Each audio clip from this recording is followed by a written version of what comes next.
Hi guys, welcome to relatively easy. आज algebra के lecture 13 में हम ग्राफ्स देखेंगे। तो हमारे फर्स्ट ग्राफ से स्टार्ट करते हैं। फर्स्ट ग्राफ है स्ट्रेट लाइन का ग्राफ। अब स्ट्रेट लाइन की इक्वेशन क्या होती थी? y is equal to M X plus C. यहाँ पे m क्या होता है? m हमारा स्लोप होता है और c क्या होता है? c हमारा y इंटरसेप्ट होता है। अब आपने छोटी क्लासों में पढ़ा होगा, m को स्लोप बोलते हैं और स्लोप ही tan थीटा होता है। tan थीटा को हम dy बाई डी एक्स भी बोलते हैं या फिर Y two minus Y one upon X two minus X one. सबको स्लोप का मतलब आई होप पता होगा। और जब मैं x को जीरो डालूंगा तब मेरा y इंटरसेप्ट निकलेगा, तो मैं x को इस इक्वेशन में जीरो डाल देता हूं, मेरा y इंटरसेप्ट c आ गया। आप देख सकते हो यहाँ पे ये पॉइंट 0, c, इसी को ही मैं y इंटरसेप्ट बोलूंगा। ठीक है। और जब मैं y को जीरो डाल दूंगा तब मेरा x इंटरसेप्ट आ जाएगा। तो मैंने y को जीरो डाला तो यहां से x माइनस सी बाय एम आ गया, तो ये पॉइंट मेरा हो गया x इंटरसेप्ट। और सबको लाइन की इक्वेशन से ग्राफ बनाना तो आता ही होगा। एक ग्राफ के ऊपर स्ट्रेट लाइन बन जाएगी, यही हमारा स्ट्रेट लाइन का ग्राफ होगा। ठीक है, आई होप सबको इतना समझ में आ गया होगा। अब डोमेन क्या होती है? डोमेन होती है all possible values of x. आप यहाँ पे x की क्या क्या वैल्यू डाल सकते हो? x की कोई भी वैल्यू डाल सकते हैं हम, कोई रिस्ट्रिक्शन नहीं है। इसलिए हमारी डोमेन रियल हो गई। और रेंज क्या हो गई? रेंज में हमारी रियल आएगी। ऐसा क्यों? रेंज होती है y all possible values of y। अब यहाँ पे देख लो, y एक्सिस पे सारी वैल्यूज पॉसिबल आ रही है ना, सारी वैल्यूज पॉसिबल आ रही है मेरे हिसाब से, इसीलिए रेंज हो जाएगी रियल। ठीक है, आगे चलते हैं। अब देखते हैं कि पॉजिटिव स्लोप के ग्राफ कैसे बनते हैं और नेगेटिव स्लोप के ग्राफ कैसे बनते हैं।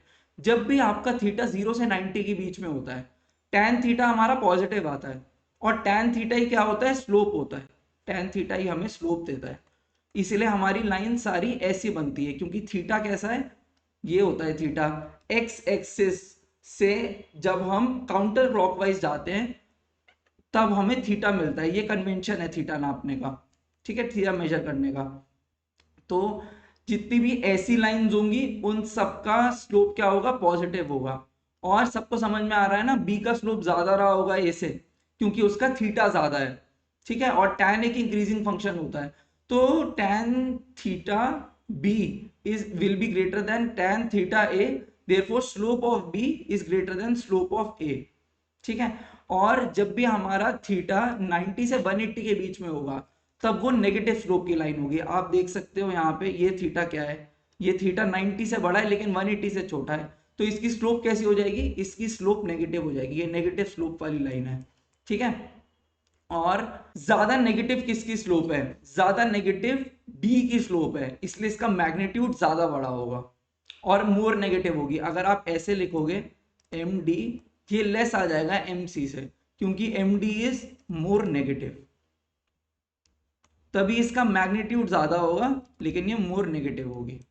ठीक है, आई होप सबको स्ट्रेट लाइन का ग्राफ समझ में आ गया होगा और इसके ग्राफ की इंटरकेसीज भी समझ में आ गई होंगी। वाई इंटरसेप्ट कैसे निकालना है, एक्स इंटरसेप्ट कैसे निकालना है। हम अपने नेक्स्ट ग्राफ पे चलते हैं। अच्छा, नेक्स्ट ग्राफ पे जाने से पहले हमें पढ़ना पड़ेगा इवन फंक्शंस क्या होते हैं और ऑड फंक्शंस क्या होते हैं। इवन फंक्शंस वो फंक्शंस होते हैं जो इस कंडीशन को सेटिस्फाई करते हैं, F of X is equal to F of minus X. For example, यहाँ पे कुछ कुछ एग्जाम्पल भी लिख लेते हैं। y is equal to X square, इसके अंदर एफ ऑफ एक्स कितना है? इसके अंदर F of X X square है। और एफ ऑफ माइनस एक्स कितना है? माइनस एक्स का स्क्वायर। माइनस एक्स का स्क्वायर क्या होता है? एक्स स्क्वायर ही होता है। इसीलिए F of X is equal to F of minus X आ गया। इसीलिए ये कैसा फंक्शन हुआ?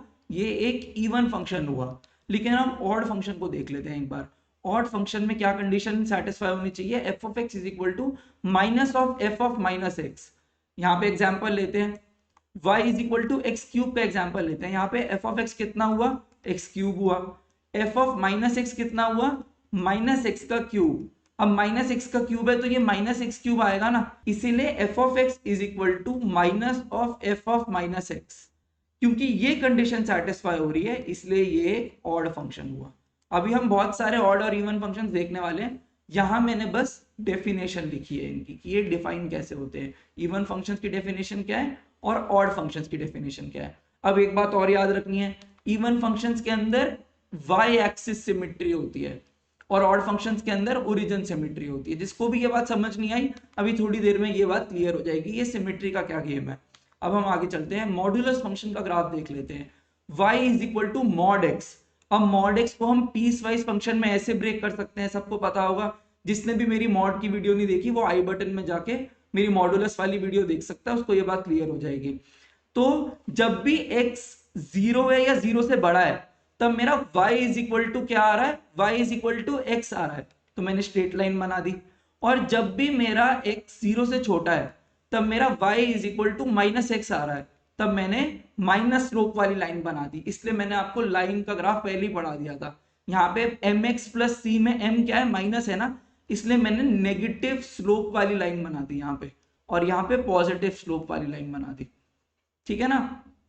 अब मॉड एक्स क्या इवन फंक्शन होता है, बिल्कुल मॉड एक्स इवन फंक्शन होता है, क्योंकि F of X is equal to mod X और एफ ऑफ माइनस एक्स भी मॉड एक्स ही आता है, इसलिए ये एक इवन फंक्शन है। और इवन फंक्शन क्या होते थे, इवन फंक्शन वाई एक्सिस पे सिमेट्री शो करते थे। तो क्या यहाँ पे वाई एक्सिस पे सिमेट्री आ रही है, हाँ बिल्कुल आ रही है। अगर y हमारा एक मिरर है, आप इमेजिन करो y एक्सिस जो है हमारी एक मिरर की तरह वर्क कर रही है। अगर y एक्सिस मिरर है तो ये मिरर इमेज बना रहे हैं ना, इसलिए we can observe that it has y axis symmetry, इसीलिए ये एक इवन फंक्शन है। ठीक है। अच्छा, इसकी डोमेन क्या होगी, इसकी डोमेन x की पॉसिबल वैल्यूज होंगी। x की क्या क्या पॉसिबल वैल्यूज हो सकती हैं, आप देख सकते हो x की मैं कोई भी वैल्यू डाल सकता हूँ, x की मैं कोई भी वैल्यू डाल सकता हूँ, इसलिए मेरी डोमेन रियल हो गई। लेकिन मेरी रेंज क्या होगी, रेंज मेरी 0 एंड सारी पॉजिटिव वैल्यूज ही आ रही है। मॉड ऑफ x के अंदर कभी भी आउटपुट नेगेटिव निकल सकता है, कभी नहीं निकल सकता। मॉड ऑफ x फंक्शन का या फिर मॉड्यूलस फंक्शन का आउटपुट हमेशा पॉजिटिव आएगा, इसलिए मेरी रेंज क्या हो गई, मेरी रेंज हो गई 0 से इंफिनिटी। आई होप सबको ये बात समझ में आ गई होगी। हम हमारे नेक्स्ट फंक्शन पे चलते हैं। नेक्स्ट फंक्शन है even power algebraic functions. y is equal to X square, y is equal to X की पावर 4, ऐसे टाइप के फंक्शंस का ग्राफ बनाना सीखते हैं। तो सबसे पहले सबको पता है y is equal to X square क्या होता है, क्वाड्रेटिक इक्वेशन होता है। और ग्राफ कैसा बनता है, पैराबोलिक बनता है। इसका ग्राफ तो पैराबोलिक बनेगा। ठीक है, मैंने बना दिया पैराबोलिक ग्राफ, आप ये येलो लाइन से देख सकते हो। y is equal to X square का ग्राफ बना दिया मैंने, और फिर y is equal to X की पावर 4 का ग्राफ मैंने कुछ ऐसे बनाया है। और आप 1 और -1 पे देख रहे हो कुछ गेम हो रहा है यहाँ पे। अब एक नए पेज पे समझ लेते हैं ये क्या हो रहा है। एक ग्राफ बनाते हैं बड़ा सा और इस बात को क्लियरली समझते हैं। एग्जाम्पल लो, हमारे पास दो फंक्शन है एक्स स्क्वायर और एक्स की पावर 4। जब मैं इसके अंदर इनपुट 4 डालूंगा तो 4 का स्क्वायर छोटा आएगा ना 4 की पावर 4 से, इसीलिए 1 के बाद और -1 के बाद जितनी भी वैल्यूज है वहां पे ऊपर कौन सा ग्राफ होगा, ऊपर होगा x की पावर 4 का ग्राफ। आप देख सकते हो 1 के बाद जितनी भी वैल्यूज आ रही हैं उसके ऊपर x की पावर 4 का ग्राफ ऊपर है, -1 के बाद जितनी भी वैल्यूज आ रही हैं x की पावर 4 का ग्राफ ऊपर है। लेकिन 1 में ऐसा क्या होता है, 0 से 1 के बीच में कोई भी वैल्यू ले लो, सपोज करो मैंने 1/2 ले ली। अब 1/2 का स्क्वायर बड़ा होता है 1/2 की पावर 4 से, इसीलिए 0 से 1 के बीच में एक्स स्क्वायर का ग्राफ ऊपर आना चाहिए। 0 से -1 के बीच में एक्स स्क्वायर का ग्राफ, अच्छा ये स्क्वायर को ना ऊपर लिखना चाहिए, एक्स स्क्वायर का ग्राफ ऊपर आना चाहिए। और फिर -1 के बाद एक्स की पावर 4 का ग्राफ ऊपर रहेगा। सबको समझ में आ गया ना, -1 से इधर और 1 के इधर एक्स की पावर 4 का ग्राफ ऊपर रहेगा, और -1 से 1 के बीच में एक्स स्क्वायर का ग्राफ ऊपर रहेगा, क्योंकि यहाँ पे फ्रैक्शनल वैल्यूज आ जाती हैं। सबको समझ में आ गया। और ये सारे x की पावर 1 के नीचे रहेंगे 0 से 1 के बीच में, सेम लॉजिक है, क्योंकि 1/2 इज ग्रेटर देन 1/2 का स्क्वायर होता है। तो सबसे ऊपर किसका ग्राफ रहेगा, x का ग्राफ रहेगा, उसके बाद x स्क्वायर का ग्राफ आएगा, फिर x की पावर 4 का ग्राफ आएगा। जब हम 0 से 1 की बात करते हैं, 0 से 1 के बाद अगर हम कोई भी वैल्यू लेंगे तो x की पावर 4 का ग्राफ सबसे ऊपर रहेगा, उसके बाद एक्स स्क्वायर का ग्राफ आएगा, उसके बाद एक्स का ग्राफ आएगा।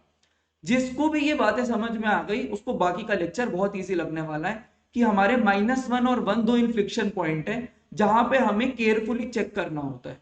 ठीक है, अब एक बात और देख लेते हैं, माइनस इंफिनिटी से लेके 0 तक ये डिक्रीजिंग फंक्शन आता है जितनी भी इवन पावर एल्जेब्रिक ग्राफ्स होते हैं, और 0 से लेके इंफिनिटी तक ये एक इंक्रीजिंग फंक्शन आता है। सबको इतनी बातें मेरे हिसाब से कैट के लिए याद रखनी चाहिए। अब डोमेन क्या हो सकता है, आप एक्स की कोई भी वैल्यू डाल सकते हो, एक्स की कोई भी वैल्यू डाल सकते हो, तो डोमेन तो हमारा रियल आएगा।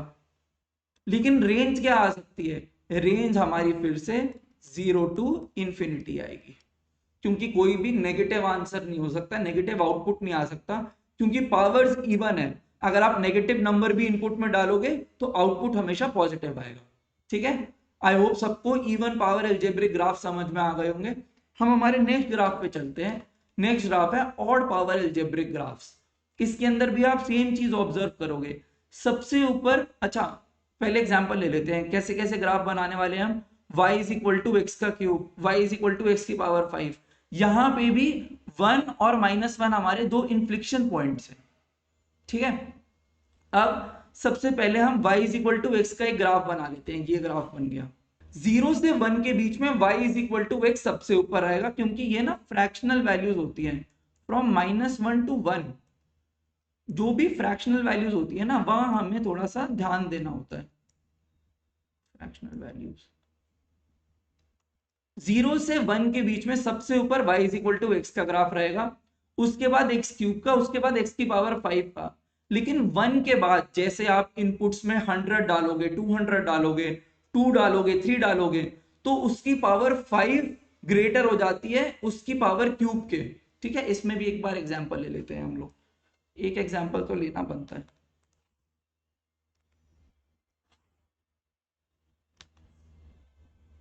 जैसे 0 से 1 की बात करें अगर, और अगर हम यहाँ पे कोई पॉइंट ले ले 1/3, तो 1/3 इज ग्रेटर देन 1/3 की पावर 3 इज ग्रेटर देन 1/3 की पावर 5।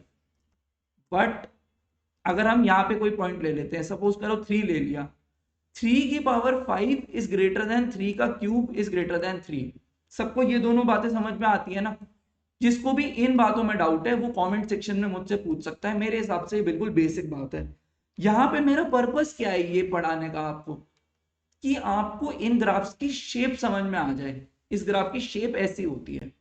ठीक है, इसकी डोमेन क्या रही होगी, आप एक्स की कोई भी वैल्यू डाल सकते हो, एक्स की पॉसिबल वैल्यू से डोमेन होता है, तो हमारी डोमेन तो रियल हो जाएगी।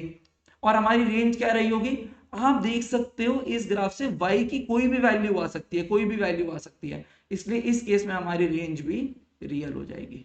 तो डोमेन भी रियल है, रेंज भी रियल है। ठीक है, और ये कैसा फंक्शन होता है, आपने पिछले ग्राफ में ऑब्जर्व किया था, ये पहले डिक्रीजिंग फंक्शन था, फिर ये इंक्रीजिंग फंक्शन में बदल गया। यहां पे ऐसा नहीं होता, यहाँ पे आप माइनस इंफिनिटी टू इंफिनिटी जाओगे तो ये एक इंक्रीजिंग फंक्शन ही रहेगा। आपको इंक्रीज ही होता हुआ दिख रहा है ना ये फंक्शन, ध्यान से देखो, ये फंक्शन इंक्रीज होता हुआ दिख रहा है सिर्फ, तो इसको हम कहते हैं मोनोटोनसली इंक्रीजिंग फंक्शन। तो हमारी जितनी भी ऑड पावर एल्जेब्रिक ग्राफ्स होते हैं वो कैसे होते हैं, वो मोनोटोनसली इंक्रीजिंग होते हैं। आई होप सबको ये ग्राफ भी समझ में आ गए होंगे। हम आगे चलते हैं हमारे नेक्स्ट ग्राफ पे। नेक्स्ट ग्राफ है रैशनल फंक्शंस। और रैशनल फंक्शंस के फर्स्ट पार्ट में हम पढ़ने वाले हैं y is equal to 1/x की पावर कोई ऑड पावर होगी। ठीक है, तो उनके ग्राफ ऐसे बनते हैं। कैसे बनते हैं, रेक्टेंगुलर हाइपरबोला जैसे। मैं यहां लिख भी देता हूं, ये ग्राफ की शेप को हम क्या कहते हैं, रेक्टेंगुलर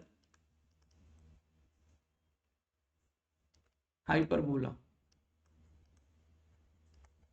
और अब सबको 1 और -1 का गेम तो समझ में आ गया होगा, तो ये ग्राफ आप लर्न कर सकते हो, ये आपके बहुत काम आएगा। अब इसकी डोमेन क्या है, फिर से डोमेन, अच्छा अब डोमेन में हम कोई भी वैल्यू डाल सकते हैं, कोई भी वैल्यू डाल सकते हैं, मेरे हिसाब से नहीं। डोमेन में हम 0 नहीं डाल सकते, क्योंकि 0 पे फंक्शन डिफाइन ही नहीं है। तो इसकी डोमेन हो जाएगी रियल -0। और इसकी रेंज क्या होगी, रेंज में भी देखो आप, क्या y की कोई भी वैल्यू आ रही है, नहीं, मेरे हिसाब से 0 कभी नहीं आ सकती y की वैल्यू, क्योंकि x को इंफिनिटी या माइनस इंफिनिटी होना पड़ेगा 0 लाने के लिए। आप समझ रहे हो ना, नीचे बहुत बड़ा नंबर होना पड़ेगा तब ये जाके 0 आएगा। तो रेंज भी 0 नहीं हो सकती, इसलिए इसकी रेंज भी क्या हो जाएगी, रियल -0 हो जाएगी। तो आई होप सबको ये रैशनल फंक्शन के ग्राफ समझ में आ गए होंगे। अब हम इसका सेकेंड पार्ट देखते हैं।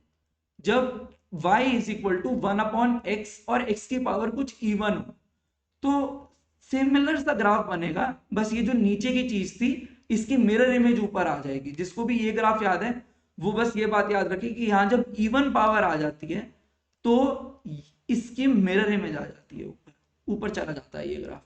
इसकी डोमेन क्या रहेगी, रियल -0, और इसकी रेंज क्या रहेगी, अब आप रेंज ध्यान से देखो, सारी पॉजिटिव वैल्यू आनी चाहिए पर जीरो इंक्लूडेड नहीं है, तो 0 से इंफिनिटी, ये इसकी रेंज हो जाएगी। तो आप वापस ऑब्जर्व कर सकते हो कि 1 और -1 पे हमें ध्यान से चेक करना है। अब आप चेक कैसे करोगे, आपको ये ग्राफ याद नहीं है तो आप वैल्यूज पुट करके देख सकते हो, जैसे मैंने यहाँ पे वैल्यूज पुट करके देखी है। जैसे मैंने इस ग्राफ के ऊपर इस एग्जाम्पल में भी वैल्यूज पुट करके चेक कर लिया कौन सा ग्राफ कब ऊपर आता है। ये देखो यहाँ मैंने चेक किया था ना कौन सा ग्राफ कब ऊपर आता है। आप हमेशा याद रखना -1 से 1 में, x बिलोंग्स टू -1 से 1 में आपको वैल्यूज रख के चेक करना है कि कौन सा ग्राफ ऊपर आता है। हम हमारे नेक्स्ट ग्राफ पे चलते हैं, इररेशनल फंक्शन का ग्राफ। इररेशनल फंक्शंस कैसे होते हैं, y is equal to √x, y is equal to x की पावर 1/4।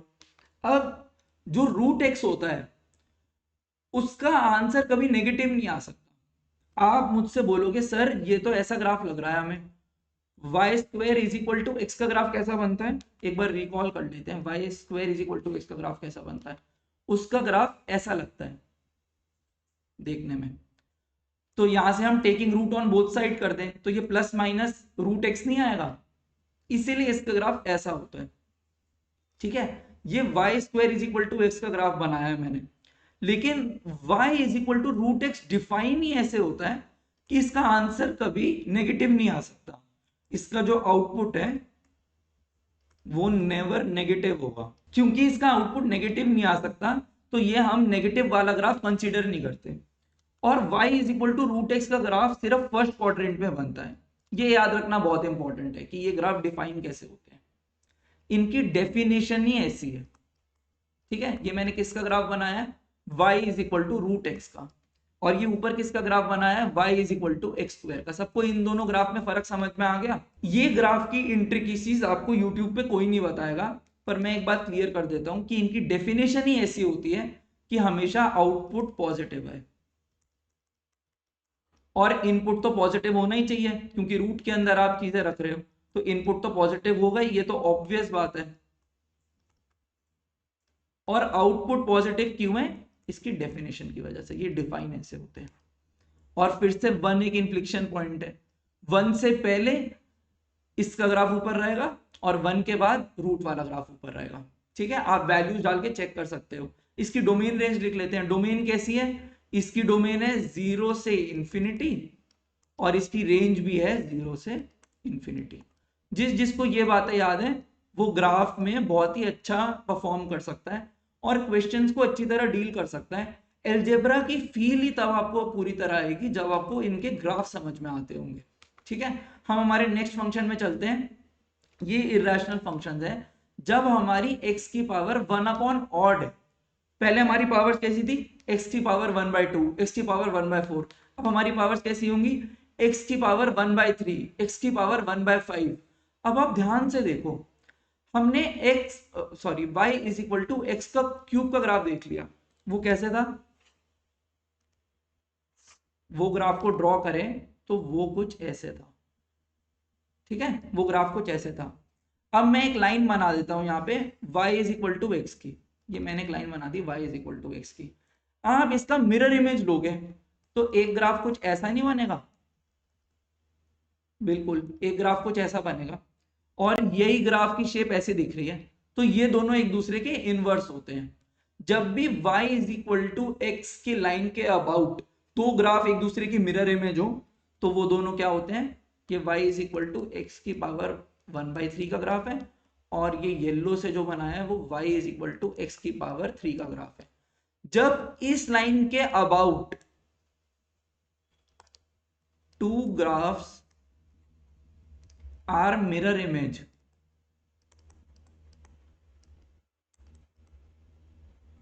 वो एक दूसरे के क्या होते हैं, इनवर्स फंक्शंस होते हैं, इनवर्स फंक्शन होते हैं। अब आप बोलोगे इनवर्स फंक्शन तो कैट के सिलेबस में नहीं है, पर थोड़ा सा एक्स्ट्रा जानने में कोई हार्म भी नहीं होता। ये ग्राफ की शेप आपको तुरंत याद आ जाएगी अगर आपको ये वाली शेप याद हो, y is equal to X cube graph की, और उसका इनवर्स लेके आप फटाफट y is equal to X की पावर 1/3 का ग्राफ बना सकते हो। ठीक है, इसकी डोमेन क्या है? इसकी डोमेन रियल है, इसकी रेंज भी रियल है। ठीक है, ये एक दूसरे के क्या है? इनवर्स है। ठीक है, चलो नेक्स्ट पेज पे चलते हैं, नेक्स्ट देखते हैं अब लॉग का ग्राफ। लॉग तो मैंने पढ़ा रखा है, मैं फिर भी रिवाइज करा देता हूं। लॉग का इनपुट हमेशा पॉजिटिव होना चाहिए, जो बेस होता है वो पॉजिटिव होना चाहिए और नॉट इक्वल टू 1 होना चाहिए। जब हमारा बेस 0 से 1 के बीच में होता है तब लॉग एक डिक्रीजिंग फंक्शन होता है और उसका ग्राफ कुछ ऐसा बनता है। ये पॉइंट क्या होता है? ये पॉइंट 1,0 होता है।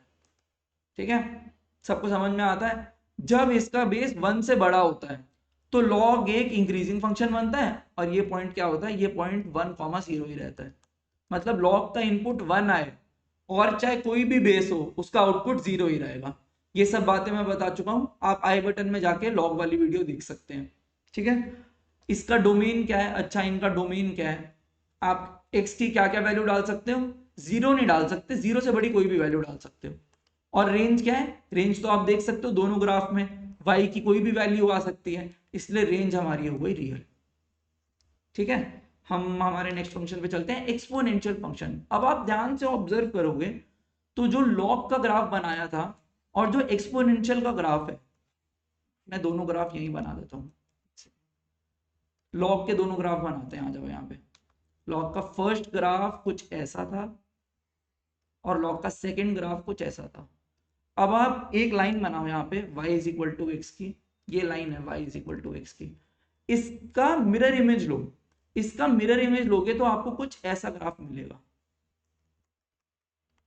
यही एक्सपोनेंट का ग्राफ है, यही a की पावर x का ग्राफ है when a is less than 1 and greater than 0। ये आप ऑब्जर्व कर पाओगे। और ये ग्राफ ना हमने थोड़ा सही से नहीं बनाया, पहले लॉग का ग्राफ बनाते हैं। येलो से आ जाओ, कुछ ऐसे बनेगा ग्राफ। अरे बन क्यों नहीं रहा? कुछ ऐसे बनेगा ना ग्राफ। और अब आप एक लाइन बनाओ y is equal to X की, और इसके अबाउट मिरर इमेज लो। इसके अबाउट मिरर इमेज लोगे तो ग्राफ कुछ ऐसा आ जाएगा। ये बन जाएगा, नहीं ऐसा नहीं आएगा ग्राफ, सॉरी, ग्राफ कुछ ऐसा आएगा।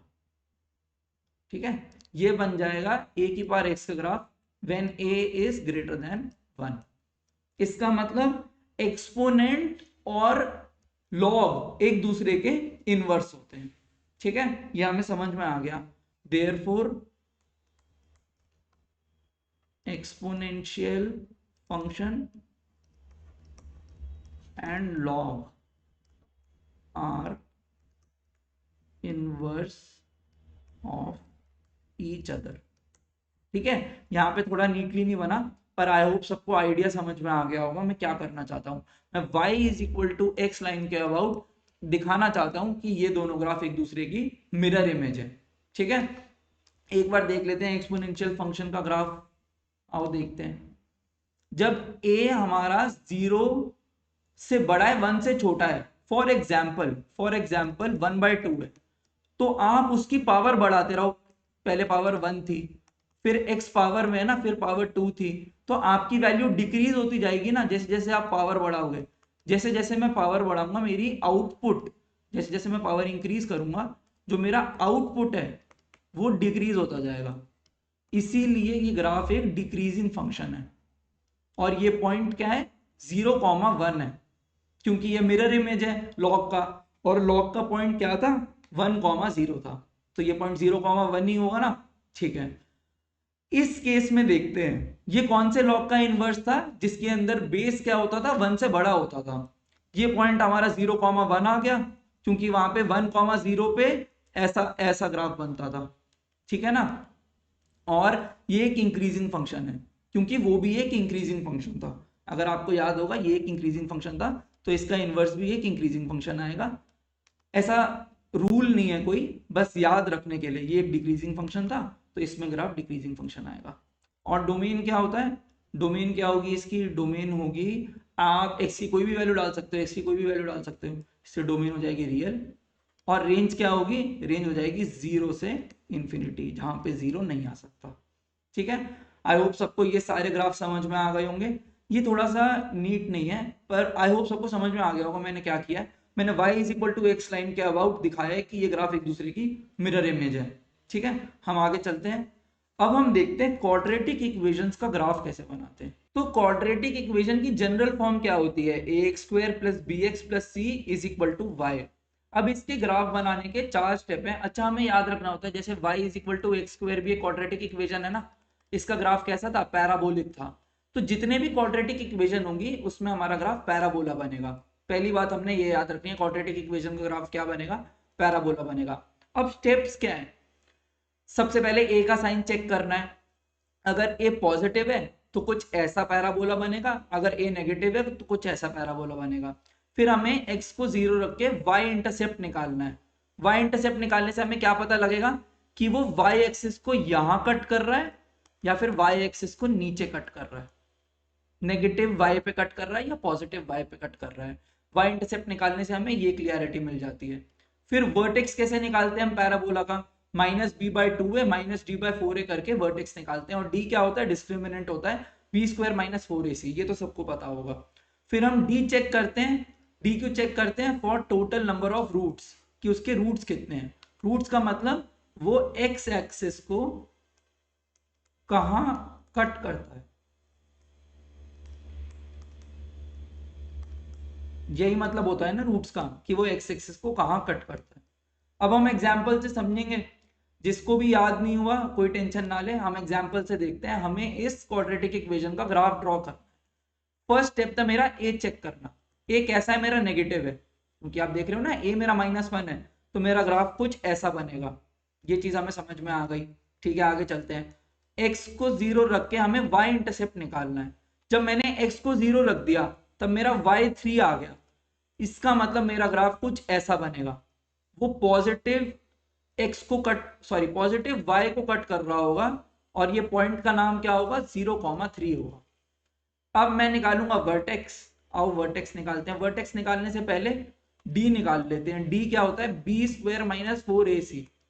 b कितना है, -2 का स्क्वायर -4ac, ये कितना आता है, 4 + 12 16। डी मेरा पॉजिटिव आ रहा है। अच्छा, डी मेरा पॉजिटिव आ रहा है तो मेरा फोर्थ पॉइंट क्या था, डी मेरा आ रहा है 16, जो कि होता है पॉजिटिव। इसका मतलब 2 रियल डिस्टिंक्ट रूट्स आएंगे।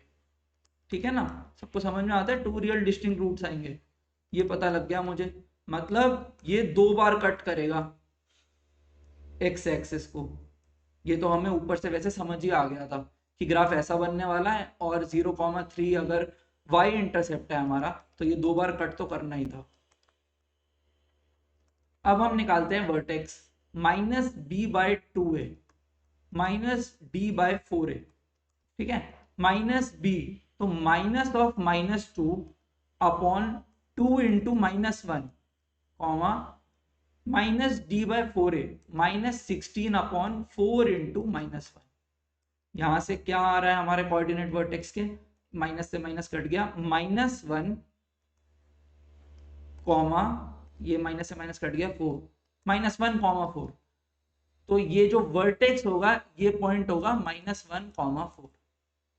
ठीक है, आओ इसका ग्राफ बना देते हैं।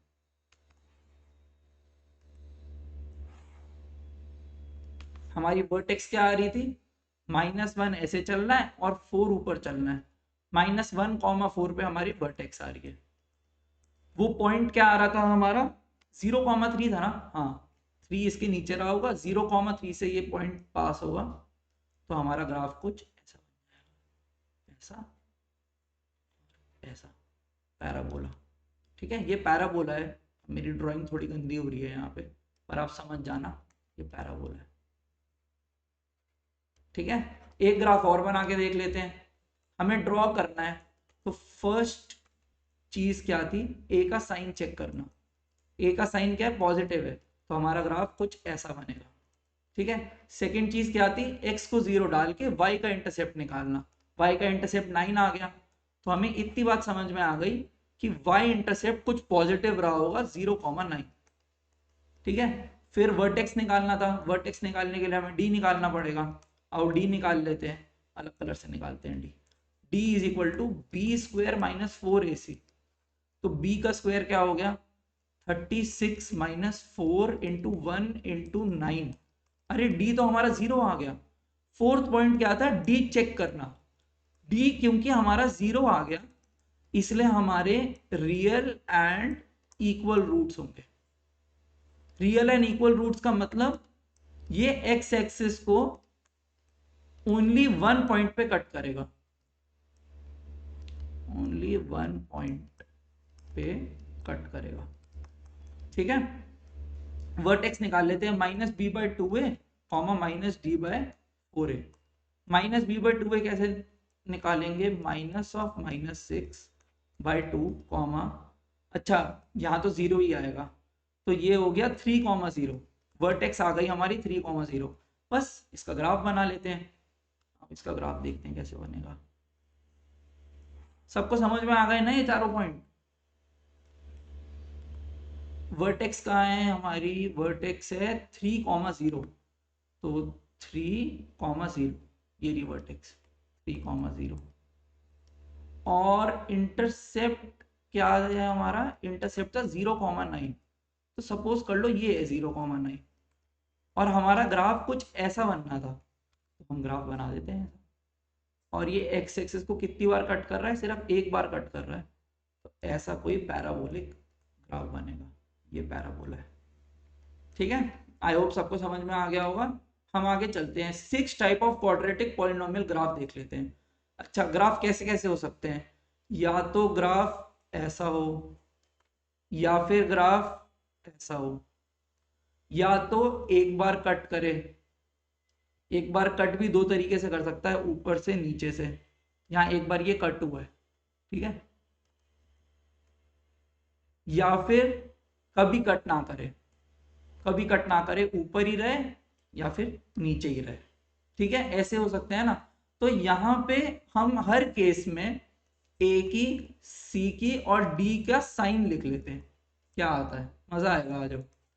ए का साइन कैसा होगा, यहाँ पे ए यहाँ पे पॉजिटिव होगा। सी कैसा होगा, सी नेगेटिव होगा क्योंकि वाई इंटरसेप्ट नेगेटिव है। और डी कैसा होगा, डी पॉजिटिव होगा क्योंकि दो रियल रूट है। ठीक है, यहाँ पे ए कैसा होगा, नेगेटिव होगा, सी पॉजिटिव होगा और डी भी पॉजिटिव होगा। यहाँ पे ए कैसा होगा, यहाँ पे ए पॉजिटिव होगा, यहाँ पे भी ए पॉजिटिव होगा, पहले ही लिख लेते हैं। यहाँ पे सी कैसा होगा, सी भी पॉजिटिव होगा क्योंकि वाई इंटरसेप्ट हमारा पॉजिटिव आ रहा है। और डी कैसा होगा, डी हमारा 0 होगा। यहाँ पे डी कैसा होगा, यहाँ पे डी नेगेटिव होगा क्योंकि एक भी कट नहीं है, इसके इमेजिनरी रूट्स है। सी कैसा होगा, सी पॉजिटिव होगा। यहाँ पे देख लेते हैं, यहाँ पे ए नेगेटिव होगा, सी हमारा नेगेटिव होगा, डी हमारा 0 होगा।